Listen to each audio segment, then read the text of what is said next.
That was Lord Over Me by Kingsley. Good morning, Central Coast. Welcome to Rhema CC. I'm Lindy. I'm your Sunday morning host here. And welcome to a Sunday morning delight. Hopefully it's going to be that for you guys. Hopefully you are in for something pretty spectacular today. Crossing my fingers, crossing my toes, and everything in between, that it is going to be a pretty fantastic one for you.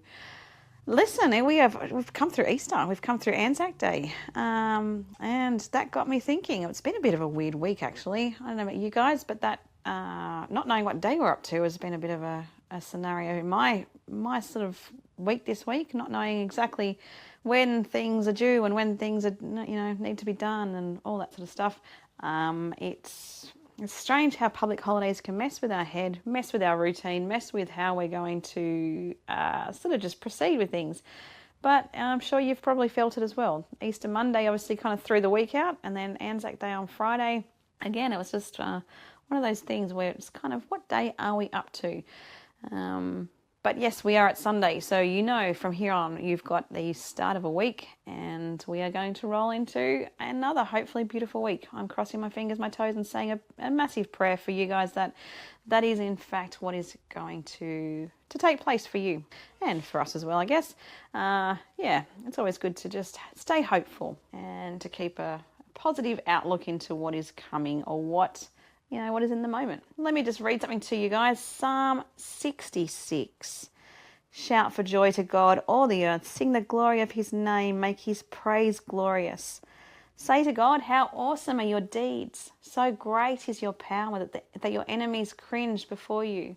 All the earth bows down to you. They sing praise to you. They sing the praises of your name. Come and see what God has done, his awesome deeds for mankind. He turned the sea into dry land. They passed through the waters on foot. Come, let us rejoice in him. He rules forever by his power. His eyes watch the nations. Let not the rebellious rise up against him. Praise our God, all peoples. Let the sound of his praise be heard. He's preserved our lives. He has persevered too, and kept our feet from slipping. For you, God, tested us. You refined us like silver. You brought us into prison and laid burdens on our backs. You let people ride over our heads. We went through fire and water, but you brought us into a place of abundance. I will come to your temple with burnt offerings. I will fulfill my vows to you. Vows my lips promised and my mouth spoke when I was in trouble. I will sacrifice fat animals to you and an offering of rams. I will offer bulls and goats. Come and hear, all you who fear God. Let me tell you what he's done for me. I cried out to him with my mouth. His praise was on my tongue. If I had cherished sin in my heart, the Lord would not have listened. But God has surely listened and heard my prayer. Praise be to God, who has not rejected my prayer or withheld his love from me. There are so many things we can be in praise for this morning, guys. I even pray you're able to start the day with that sense of awe and wonder. That even in the pits of darkness, where things were too hard, where we find ourselves crying out and screaming out to God, saying, this is just too hard. Get me out of this place, or this space, or this time, or this season. There's reasons that we can celebrate, because he did. He came to those moments. And the psalm here is just beautiful reflection of that. If we sit on those words, we take them in, there is plenty to be thankful for. And my prayer for you this morning, guys, is that you embrace your Sunday with a sense of thanks and gratitude, and a willingness to look back and go, God has seen me through all of it. He knows every detail of what is happening, from the bedrooms, the individual bedrooms that are taking, that are kind of built around us, to the nations of the world. He knows it all, and he's in all of it. How awesome is that? I'm going to leave it here, guys. I'll be back soon. We're going to talk some deeper stuff this morning, and there's always a reason to be in praise. All right, see you soon. And that was Unspoken, Just Give Me Jesus. Good morning, guys. Welcome to Rhema CC. I'm Lindy. I'm your Sunday morning host here. Thanks again for putting up with me yet again this Sunday morning. I hope things aren't going too stressful for you. I hope that it's actually kind of a cruisy, morning, day, all of that. Beginning of the week. and week to follow. I hope it's just going to be a nice, easy one for you. Having said that, we've been talking about, we started actually this morning talking from Psalm 66. We're sort of reflecting on the fact that Jesus is our hope, and God is in those moments of despair and those moments where we are sometimes just backed into a corner and have no choice but to really cry out to God. And that's often when that desperation kicks in of, if you help me to do this, then I'm likely to be able to, bring to you what I know that, that soulful thanks, I guess, is what I'm leaning towards and sort of trying to highlight here. Sometimes we're in a dark spot and we don't know how to get out. And sometimes that dark spot becomes one of the most significant moments of our life, because it's the transformation that we realize of what we need and who we want, and God is that. Our faith deepens and strengthens through hardship, through desperation, through despair. There's always, God is always at work in the really dark stuff, even when we can't feel it, even when we can't see it, even when it just feels like he's not. He's there. We just have to cry out to him. And I think when we talk about Anzac Day, obviously that was a couple of days ago now, and Easter was last weekend. So we spoke a lot about sacrifice and the willingness for Jesus to surrender all for us. Obviously there's a lot in that. And then when we look at Anzac Day, obviously you're working with very similar contexts. We're looking at people who are willing to sacrifice for their country, for their nation, for their love of freedom, for the love of doing what is at the heart of it is that it's kind of that need to give and to give and to give and to sacrifice. And obviously we are talking, we know there's countless, we've got thousands of people who have lost their lives through that sacrifice. But what I want to sort of highlight this morning is actually a little bit along the lines of the sacrifice that can go on after someone has served in such a capacity, and whether that's through the loss of their life or it's a part of their well-being. If they, someone who comes back, specifically I'm thinking PTSD is a massive problem amongst those who serve and those who serve our communities. If we look at even, forces like even just the police force or ambulance, with those who are exposed to really difficult things, that sense of trying to deal with what they have been exposed to is huge. Now, PTSD is it can be quite crippling. I don't know if that might actually be an understatement. I think it's one of those things that are, unless we have been experienced with that through what we've, lived, it might be lived experience, it might actually be living with someone who is living with PTSD. It's very real. And I know I'm kind of going from a bit of a weird point, but I look at Anzac Day with a different lens, because I know that there are those out there who struggle year in and year out to know how to approach such a significant day on our calendar. There are those who have seen the impacts firsthand of what those who have served are living with. And I'm trying to be very careful with how I word it, because I just think I don't want to trigger anything. I don't want to make anything difficult for those who are still living with and dealing with the implications of what they have been exposed to, whether that's actually through war or it's something else. I just think we need to be sensitive to that, and to be aware of how big this issue actually is. Now, I want to look at stats because I've done a bit of work in terms of counselling with those who have been experienced, who have living with PTSD and the implications of that. I've worked,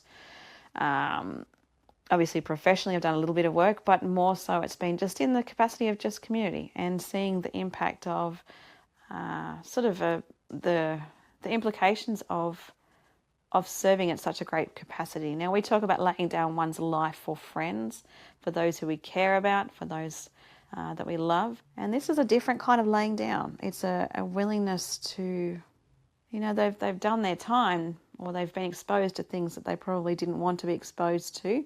But the battle does not stop at that final point of where they might say it is an employment thing. It's not there on the last day. It just all comes to the end and that's the end. This follows through. It's a lifetime thing. If we're looking at stats in terms of specifically if we're looking at those who have been in sort of, some sort of special, if we're talking military, it could be Air Force, whatever. Statistically, we're looking at, from what I can read here, it's the Australian dva.gov.au. I'm just looking at the moment. So it just says research focused on ADF personnel indicates that the estimated rate of PTSD among current serving members is at 8%. And then after they leave, that rate rises to 17.7%. And that's huge. So what have we got? Rising to 17.7% among ex-serving. The rate in the Australian population is estimated at 5.7. So if you look at that, PTSD amongst all of us just doing life, we're looking at a sort of estimated rate of about 5.7% of those that we are exposed to may be carrying this this trial, this hardship, or this weight, if you like. But when we look at those who have served, that number it just skyrockets. So those who are currently working amongst that, 8% is what we're looking at. But those who have left and have that background, we're looking at 17.7%. What is PTSD? We can get into that further actually, but it's a pretty significant. I would call it a disability in that it can control so much of someone's life. We'll talk more specifically about that, but I think this is one thing that we can cover this morning and be aware as a community that we are to pray for those who have been exposed to such significant things.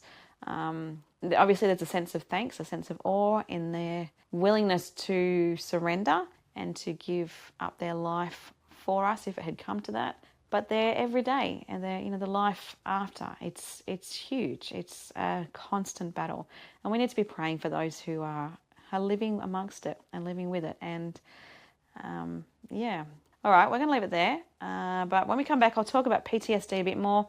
What is it? What does it involve? And what can we be looking for? And how do we support those who may have been exposed to horrific events that suddenly things are not good. It could be years down the track and things pop up. But we'll talk some more about that when we come back, and I'm looking forward to it. All right, see you soon, guys.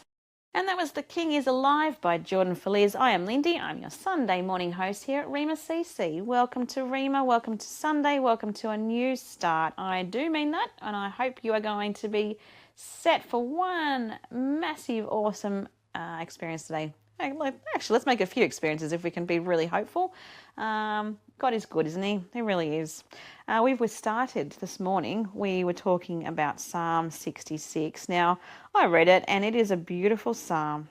It's a beautiful psalm in that it kind of reminds us to be thankful, to be able to be reminded of just how awesome God's ways are, the way that he does things, the way that he steps in and he... nothing can beat him. He's a God of just absolute majesty and power. He just, it's just, there aren't enough words, if you like. But this particular psalm also highlights that God is in those moments that really refine us. They really test us. They are in those, there's purpose and there's in the pain or the difficult stuff, there is purpose. It is in that he refines us. It is in that he, ensures or assures us that he has got us. That he, if we look at verse 9 here, he has preserved our lives and kept our feet from slipping. It's a psalm that just reflects on how God can he can bring us back from the pits and restore us. And in that, when he does, there's something so powerful in the transformation of who we become, because we want to praise him. And I guess that's the point of this morning, is if you are in the pit, if you are in the stuff that is just too heavy, just too much, there's hope. And I guess those words might not stand out to you if you're someone who is sitting there thinking, yeah, but you don't know what's going on for me right now. No, I don't. That's true, I don't know. But I do know that these words have been echoed time and time again, generation to generation to generation. If you get a chance today, pull out your Bible and check it out. Psalm 66, read the whole thing. He is there with you. Now, why am I speaking on this, or why am I talking about this morning? I think I've been reflecting a lot, especially in the last week. We've obviously been through Easter. We've been through a season of recognizing the real true sacrifice on Jesus' his behaviors and his actions. He chose to allow things to happen to him that were absolutely horrendous, with the understanding that he was doing it for all of us. And then if we fast forward to Friday, Friday was obviously Anzac Day, and Anzac Day again is a reflection of those, celebrating or commit. I guess it's not celebrating, it is, but it's not. Commemorating and really bringing honour to those who choose to put their lives aside for their nation, for defending and being there to actively put a hand up and say, I want to defend my nation. I want to be a part of this. But the after effects of that, we talked, Anzac Day is obviously a moment in time each calendar year for us to recognise and to say thank you and to be in remembrance, obviously, but also be quite reflective of the fact that many people lost their lives. But I think we often forget that sometimes those scenarios go beyond what happened in those settings, whether that's actually physically war or really intense moments of nation against nation or whatever it is. And we forget that, even if lives are not physically lost, psychologically, spiritually, people can be so damaged from those experiences that it carries through in the day-to-day. And they come back into what is supposed to be their normal. And how do you fit into normal when you've been carrying, all the heaviness and the darkness of what you've been exposed to? Now, PTSD is a mental health condition, and it's, I mentioned previously, statistically, if we are looking at nationwide, what we are sort of likely to see, it's about 5.7% of the Australian population. But if we look specifically at those who have been in military, that can rise to about 8% of those who are actively, serving. Or it can, if we look after they have left, so ex-servicemen or women, that then is likely to rise to around 17.7%. So that's a huge statistic. That's a lot of people walking around who have been so badly damaged by the exposure to situations that are just pure, just horrendous, horrible things. And yeah, it's crippling. You may have seen, or you may love somebody who has been exposed to PTSD. You may be someone who is living with it yourself. I see some amazing people who every day is a battle, and yet they keep getting up, they keep serving, they keep doing what they can to, it's not it's very unlikely it will be better, but they keep pushing through to find a version of better. And that is so honourable. It is something that I highly respect. If you are someone that is doing that, well done, because honestly, it's a battle. So for those of you who don't know what PTSD is, now these are some of the symptoms that you might start to see in someone who is experiencing PTSD. They might be reliving the events.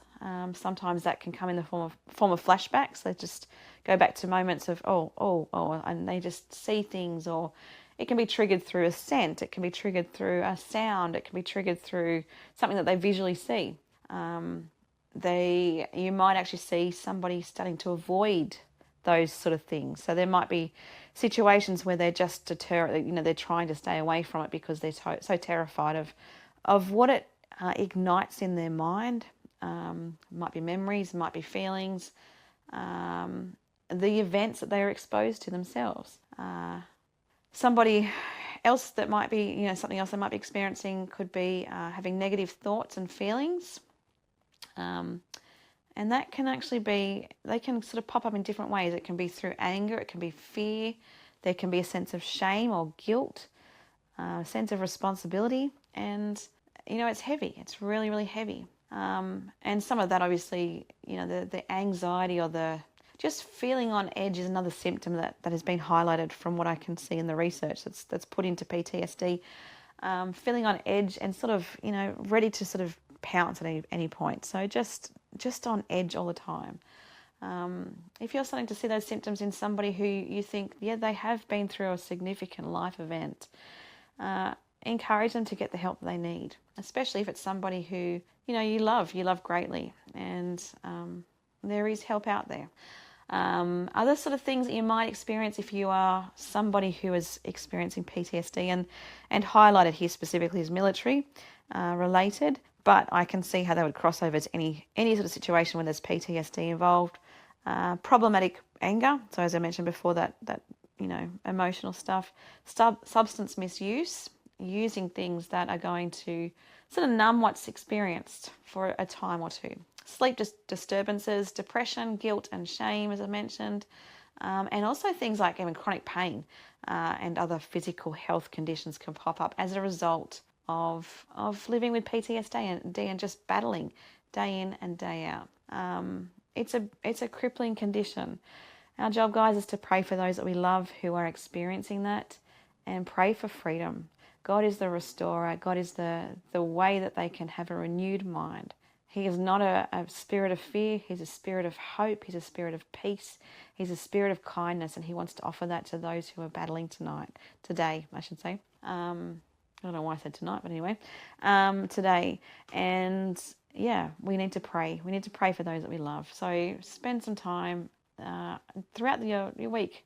Just think of those who you love who might have been exposed to pretty significant events that are weighty, and they do have a toll. But God is the repairer, and we can together keep those who are hurting in our prayers and watch God do his thing. He's a pretty fantastic God. I don't know about you guys, but I'm ready to see him do his work even more. And looking forward to hearing your stories of hope.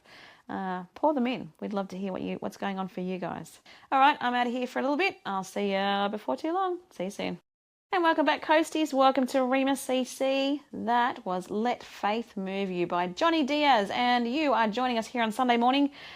Yeah, good morning. It is a good morning, isn't it? Good. I am thankful you're here with us in some capacity. Hope things aren't too chaotic. If you're on your way to church, I hope that hope the roads are smooth. Hope that you get a nice, easy journey. Haven't the roads been crazy? I came back from Sydney last Sunday night with my husband and family, and it was so crazy just going back towards Sydney. I'd picked the right way to do things. I went to Sydney to spend I was Easter Sunday, went and spent some time with my family, but then we came home Sunday night and there wasn't too many, going up towards the coast, but going back towards Sydney for kilometres and kilometres and kilometres. It was just crazy. I'm like, yep, I'm glad I'm not singing that. So hopefully you guys are, you might be coming back from a trip this very day. It might be a case of end of school holidays. You might be travelling. I hope you are driving safe. Keep your eyes and ears kind of alert. But prayers for your safety, obviously, as you travel. And if not, if you happen to just be floating around still, stay safe, keep your eyes on the road, keep your focus where it needs to be, all that sort of thing. I think those words mean so much more once you've been exposed to just the realities of trauma, don't you? Actually, speaking of trauma, that's kind of what we're talking about today. It's PTSD, so it's post-traumatic stress disorder. I wasn't going to talk about this today, but it just sort of eventuated from some sort of thoughts, I guess, as I was reflecting between Easter and Anzac Day and just the traumatic experiences that Jesus would have been exposed to, but also the experiences that, if we think of Anzac Day, our military are exposed to, and the realities of PTSD and how huge of a problem it is in our community.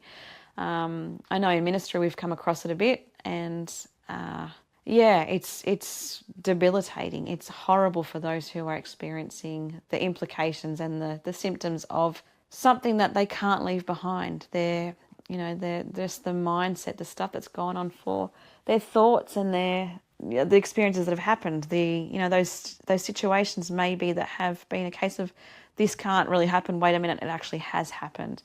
Trying for them who have, they want to say them, I mean that could be anyone with PTSD. Those traumatic situations where the realities of, I didn't think this could happen, but it's happened, and trying to process that, and those flashbacks and those memories and those things that pop up that keep them in that moment for a time or two. It's awful, absolutely awful, and yet God provides hope. We looked at Psalm 66 this morning, guys. I spent a lot of time this week actually looking through the Psalms.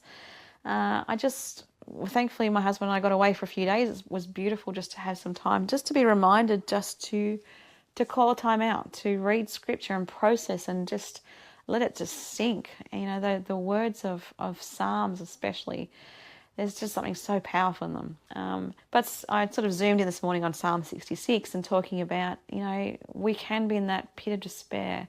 And that is often where we learn to put our hand out and say, I'm yours, God. And I promise you, if you can get me through this, then I'm there. I'm committed to doing what it is you call me to.